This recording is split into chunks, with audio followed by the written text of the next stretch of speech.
Depuis le début du mandat en 2014, on a eu énormément de lanceurs d'alerte en fait, qui ont révélé des agissements, particulièrement dans le domaine de l'évasion fiscale.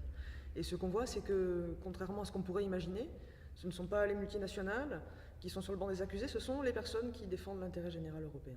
C'est pour ça que le Parlement européen demande une protection européenne pour les lanceurs d'alerte. Parce qu'on voit aussi que les multinationales n'hésitent pas à aller dans un pays ou dans l'autre pour avoir la législation la plus avantageuse. Aujourd'hui, vous avez 6 États qui protègent les lanceurs d'alerte. La Suède a été le premier, la France le dernier en date, mais on voit que ces protections, elles sont fragmentaires, elles ne sont pas homogènes, et les lanceurs d'alerte de LuxLeaks ont été condamnés à de la prison avec sursis et à des amendes. C'est pour ça qu'on a besoin aujourd'hui d'une protection européenne. Dans le rapport que je présente au Parlement européen, on s'est posé la question de savoir comment est-ce qu'on pouvait caractériser un lanceur d'alerte. Après tout, quelqu'un qui révèle une information n'est pas a priori nécessairement un lanceur d'alerte.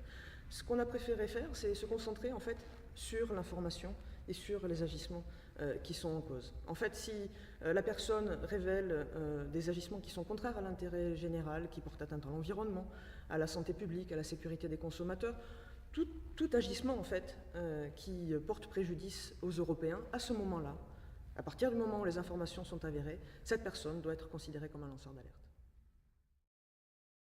Une fois que le lanceur d'alerte est confronté à la multinationale, l'organisation qu'il dénonce, il se retrouve souvent très seul et très vulnérable.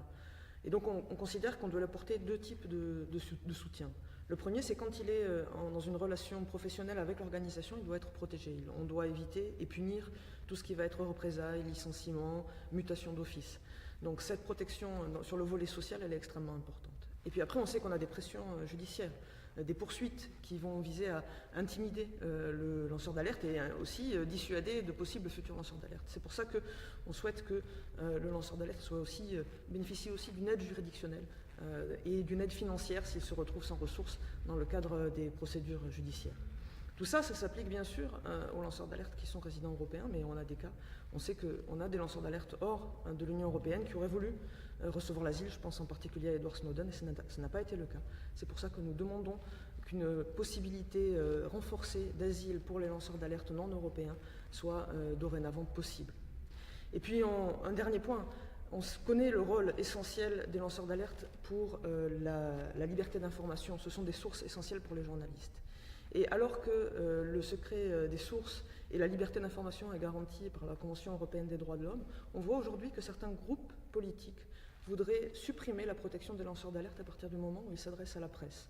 Or, on sait bien que c'est le meilleur moyen d'empêcher les citoyens d'avoir accès à une information qui les concerne directement. C'est pour ça que dans mon rapport, nous souhaitons que la protection des lanceurs d'alerte soit maintenue, y compris quand ils s'adressent à des journalistes, et ce sera l'un des objets du vote qui aura lieu la semaine prochaine.